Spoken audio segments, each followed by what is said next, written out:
Oh, you want to hear about Master P, huh? All right. All right, here we go.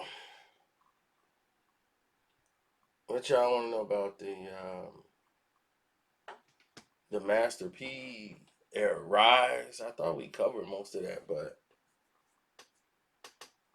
um, oh, let me tell you some of the fallback or the fallout. It wasn't really a fallout because Suge kind of got it. You know, it's the business. But what made Death Row really Death Row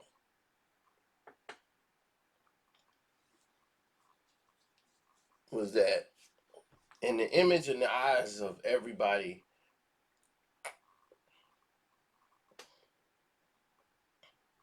it was that vibe cover.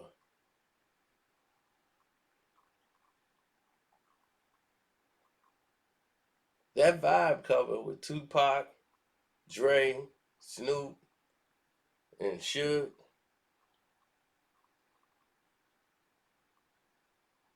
Like that was probably one of the last things Dre did besides the California Love video. I think right after the California Love video, Dre was gone. But that was like one of the last things he did was that interview.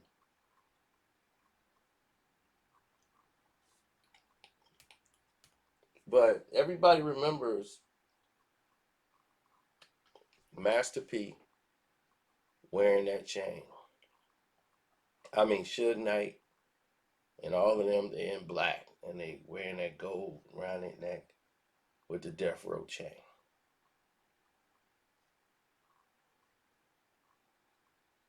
You know, to signify we all part of one family, Death Row. And it put everybody on notice. Like, man, they took over. They run LA. They were running things.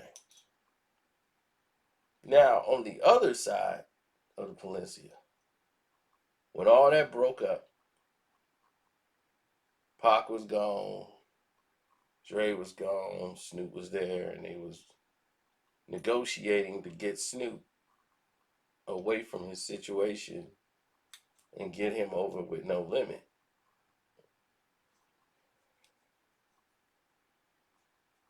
And they were talking about doing all that.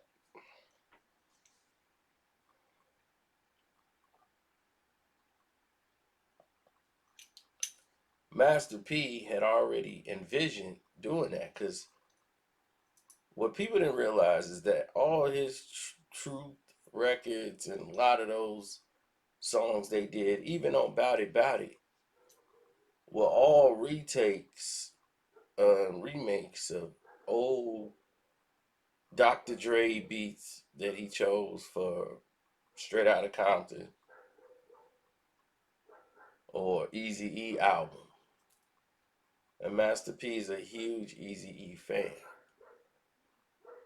He loved that. He was a rapper. It wasn't even a rapper. He was a businessman, and he wanted to model himself after Easy E, where Easy E was big as an artist, and he was the owner of the company. Before, nobody had really seen nobody do anything like that. But he wanted to go to the next level, where Easy had to go and fight to get a distribution deal. He wanted to control distribution. That's something Suge was doing on his end. Now,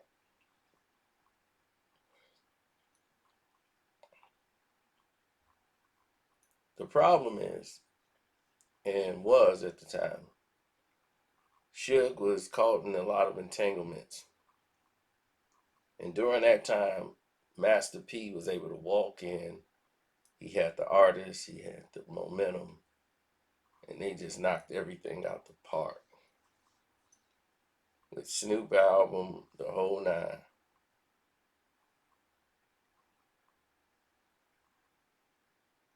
So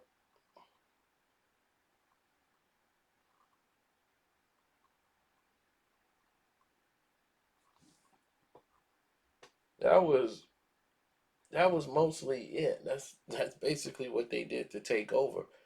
Suge didn't like the way they tried to emulate the death row pose. You know, when it got the chain and everything, they start wearing black, looking just like the cover, trying to look like the death row family picture. They trying to make it the No Limit family. You know, it was total, rip off of what they were doing. You know, so it was everybody was caught up into this mafioso or clique or posse or whatever you want to call it. Nate was just saying it's a family. But everybody get caught into this Italiano mafia thing,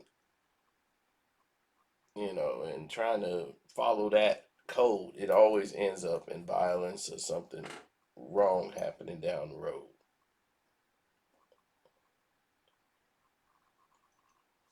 Now,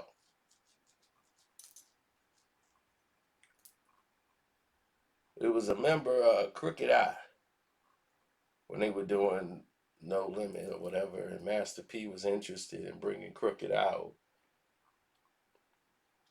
because when Suge got out, Suge still had money. He still had his position and everything else, so he was trying to rebuild.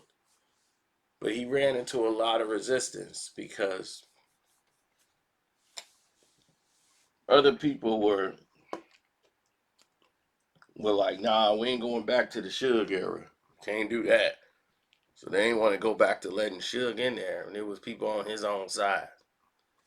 If you want to know about that, just go through the Truth Behind story. And then you'll get, more information on that. But P did a lot of borrowing from other people and taking their style from where it was the Bay. So the West Coast was always in their flow. I mean, if Tupac alive, that wouldn't have been pretty. But they wouldn't have done that if Tupac was alive, they wouldn't have been doing what they was doing. It wouldn't it wouldn't have gotten that big because he would have mashed that fire right out. Because all of them became Tupacs. C Murder was rapping like Pac. Caden was like Pac. P was rhyming like Pac, or trying to. And they signed a guy that sound like Pac, paid him astronomical amount of money. They used to work with Death Row. They brought him over there. And it just was, it's insulting.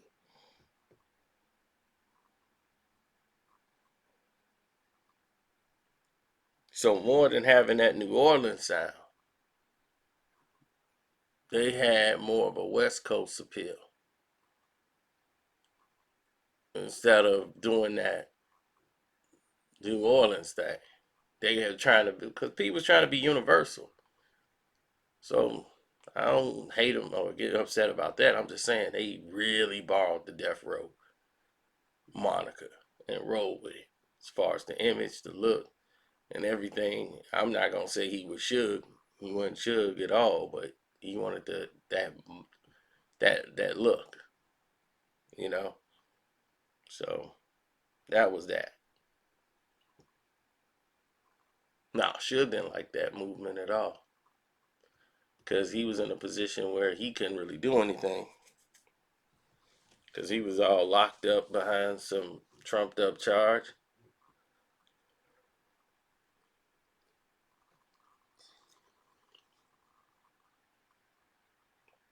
They had no real movement out there. But anyway, man, I want to say thank you guys, man, for donating to the Cash App. And for you guys who want to donate to the page, the Cash App is Carceno, Karceno. You can hit the like button, and you can definitely hit the subscribe button and hit the notification bell.